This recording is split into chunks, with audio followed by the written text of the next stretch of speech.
Hey guys, welcome to my legal classes. This is Ganesh Pujari, and in the series of Indian Penal Code, today I am going to start a new series of lecture on chapter 8 of Indian Penal Code, which is all about offenses against public tranquility. Now everybody want peaceful society, but then there are certain elements who keep troubling the people, and that's what exactly is discussed under chapter 8. And there are as many as 20 sections, and here in this video I am going to cover first 9 sections starting from section 141 to 149, and in another 2 or 3 videos I am going to cover the 11 other provisions. Here with a beautiful chart I will explain you guys what is exactly the offenses against public tranquility, and then I will explain few important case laws also along with 9 provisions. With that I am taking you to the first slide. Chapter 8 of Indian Penal Code discusses about 3 different offences against the public tranquility, that is unlawful assembly, rioting and affray. Here under section 141 we are understanding what exactly is unlawful assembly. Now remember that Article 19(1)(b) of Indian Constitution guarantees to all citizens of India the rights to assemble peacefully and without arms. That right is always there with us. To assemble peacefully without arms is a fundamental right of every citizen of India under Article 19(1)(b). Here under section 141 of IPC, we are understanding what exactly is an unlawful assembly. What does section 141 say? It says an assembly of 5 or more persons with the common object of the 5 listed activities which are being given under this particular section.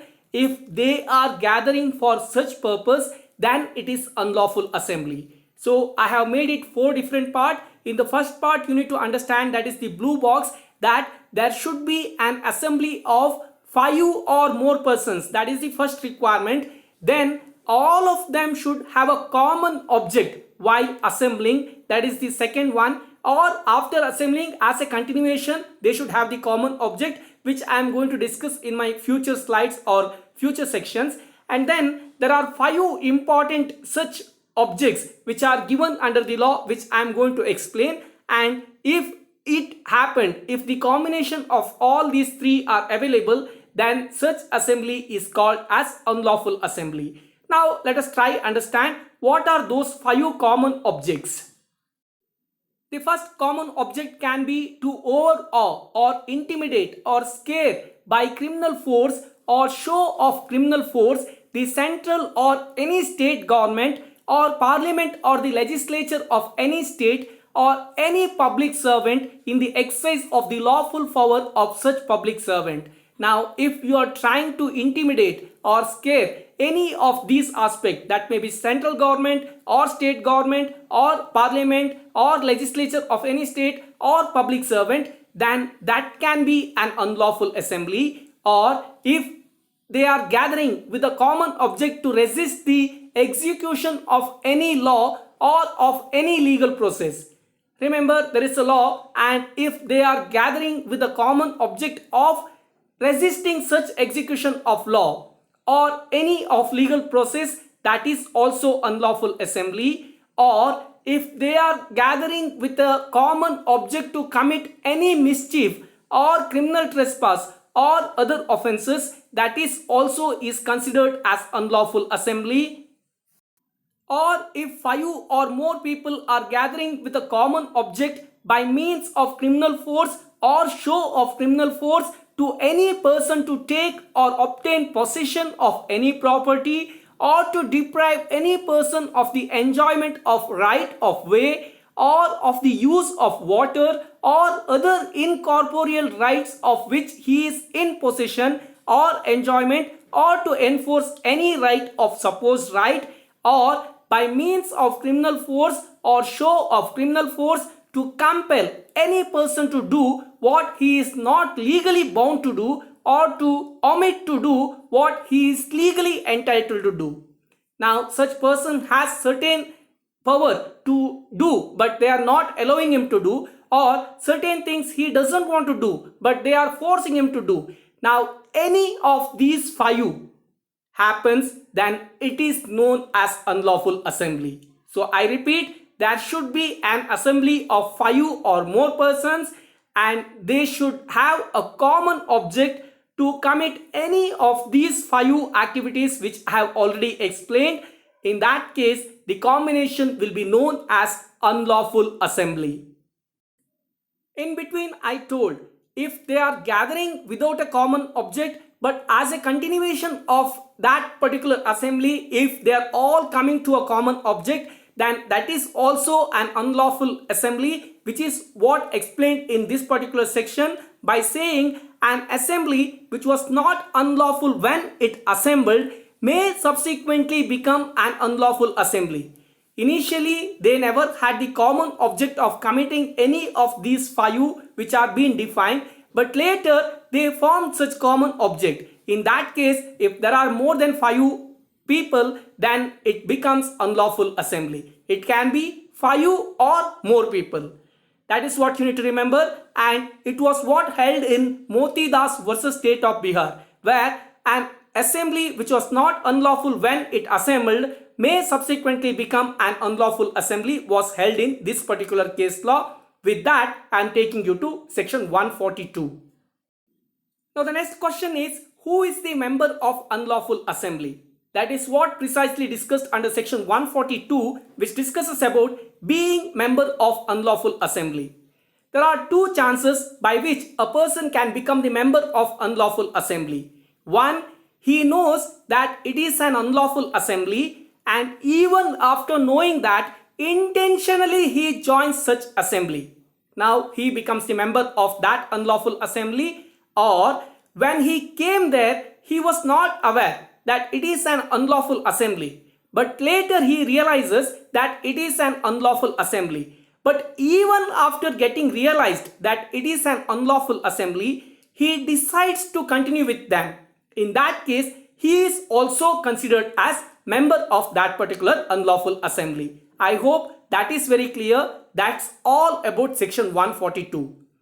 Now section 143 discusses about punishment for being member of such unlawful assembly, which is up to imprisonment of 6 months or fine or both, and under CRPC these are cognizable offences, bailable offences. Any magistrate can conduct the trial and they are non-compoundable offences.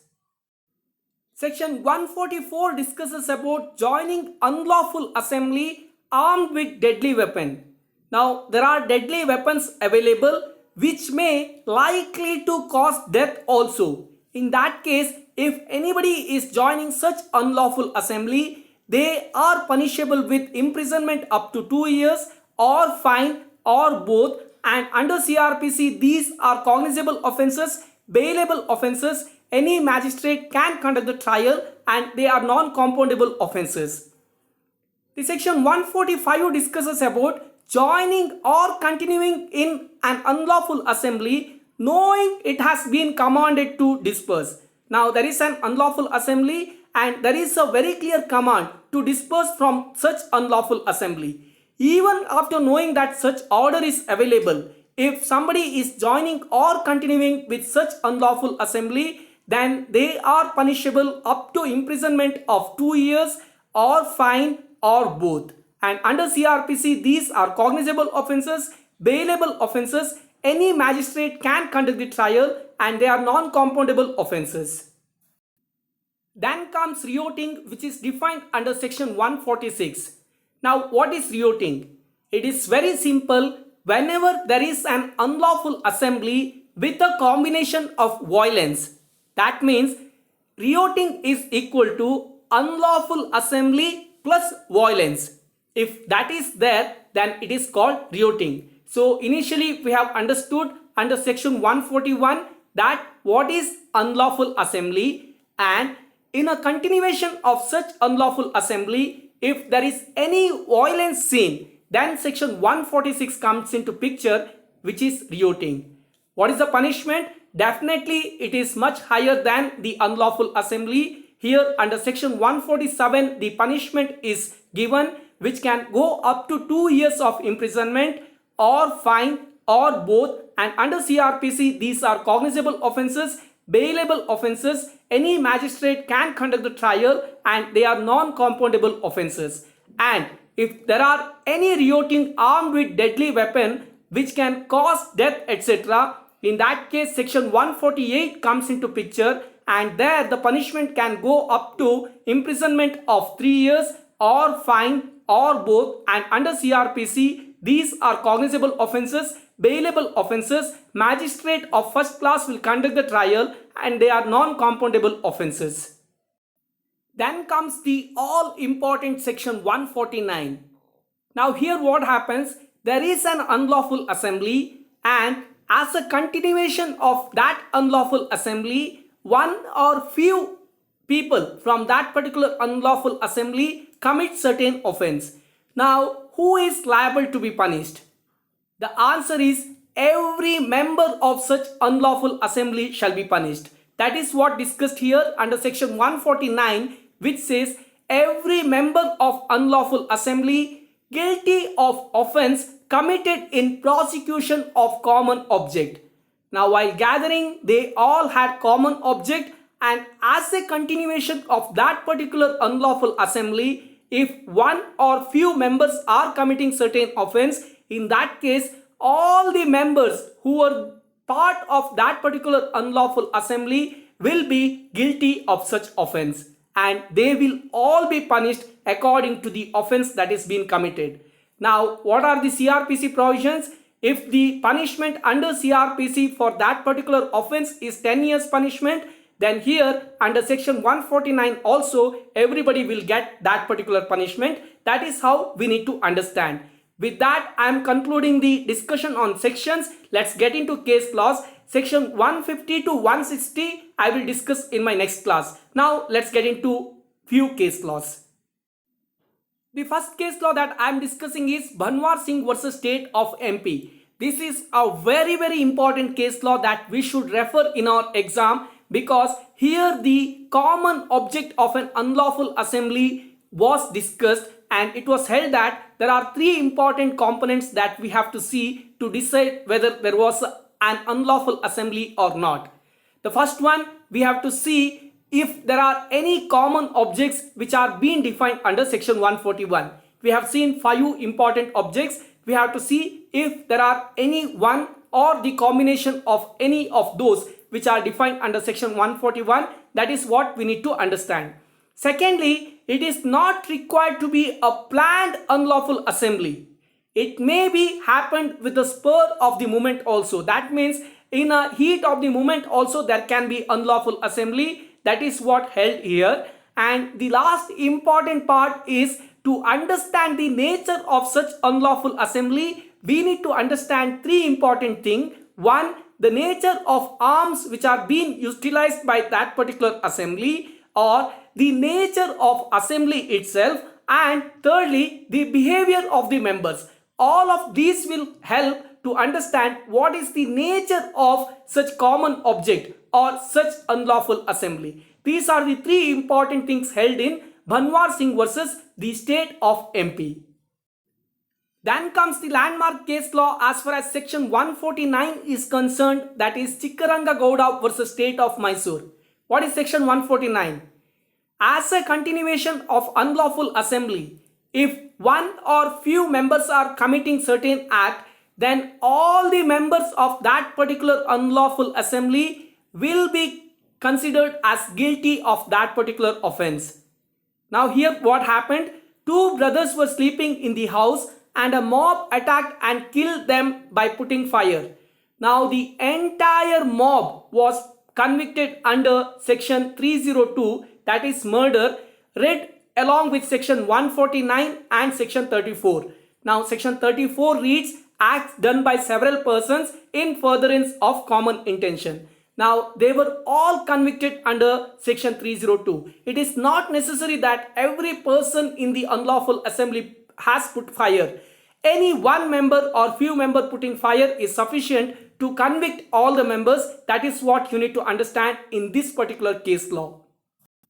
The last case law, imagine there is an unlawful assembly, but one person becomes part of that particular unlawful assembly without even being aware of the unlawful object. In that case, what happens? That is what discussed under Masolti versus State of UP. It was held that if a person is not aware that such assembly is for an unlawful object as defined under section 141, in that case he is not punishable. However, we need to remember that once after knowing the common object of such unlawful assembly, if any member decides to continue to be the part of that particular assembly, then he becomes the member of that particular group. I hope you remember what I explained under section 142, where I have very clearly explained there are two ways that you can become the member of unlawful assembly. One, you know that the purpose or the object of that particular unlawful assembly, and even after knowing, intentionally you are continuing with that unlawful assembly.